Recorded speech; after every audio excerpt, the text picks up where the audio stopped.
सांगा. मग किमान या सुखदुःखात तरी मनापासून सहभागी हो. आठवतंय का सांगा बरं, कोणाच्या घरी गेलायत आणि 2 दिवस मुक्कामी थांबलायत, किंवा कोणता पाहुणा तुमच्याकडे आलाय आणि तो 2 दिवस थांबलाय.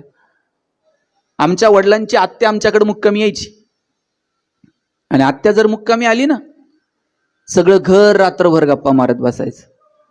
आत्या जर 2 दिवस थांबली आणि 3ऱ्या दिवशी जायला निघाली, सगळं घर तिला एसटीला वाटा लावायला जायचं. आत्या नुसती एसटीत बसली आणि तिनं खिडकीतनं हात केला ना, येते, तिनं येते म्हणायला उशीर हो, सोडवायला आलेल्या लोकांचे डोळे पाणावत होते. एवढी माणसं भावनिक होती. आता लोक अंत्यविधीला जातात, तिकडं प्रेत जळत असतं आणि इकडं लोक मोबाईलमध्ये खेळत असते. कधी उरकतोय कुणाच ठाऊक म्हणतात. भावना शून्य झालो आम्ही.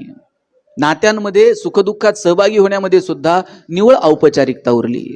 या औपचारिकतेच्या पलीकडे जाऊन एकमेकांना मनापासून भेटा, एकमेकाच्या सुखदुःखात मनापासून सहभागी व्हा. कोण बिझी नाही? ते सगळेच बिझी झालेत. परवा तर एक जण मला म्हटला, मी इतका बिझी आहे, मला श्वास घ्यायला वेळ नाही. म्हणलं सोडून दे, श्वास घ्यायला वेळ नाही, आपण जगतो कशासाठी? वेळ द्या. जोपर्यंत स्पर्श येत ना, तोपर्यंतच नाती आहेत. आज बघा, मावशी आणि भाची भेटला एकमेकीला, काय प्रेम होतो. काका पुतणे, काय प्रेम होतं. आता ही नातीच उरली नाहीत. आपल्याकडे म्हण होती, आई मरो आणि मावशी उरो. तेवढं मावशीचं प्रेम असायचं. पोरं बापाकडे हट्ट करत नव्हती साहेब, तेवढं चुलत्याकडे करायची. बापाला म्हणायला जरा घाबरायची, मग चुलत्याकडे हट्ट करायचा, नाना जरा ते घेऊन देता का, काका जरा बाजारात नाही आणता का.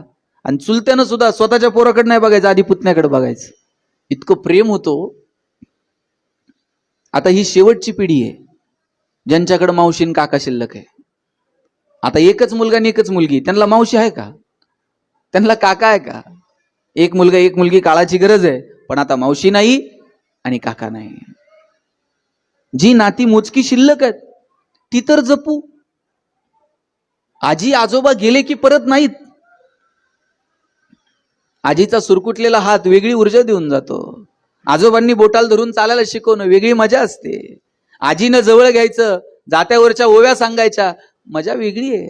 आजोबांनी जवळ घ्यायचं, कधीतरी कीर्तनाला घेऊन जायचं, खांद्यावर घेऊन एखाद्या मंदिरात घेऊन जायचं, काय मजा होती या नात्यांमध्ये.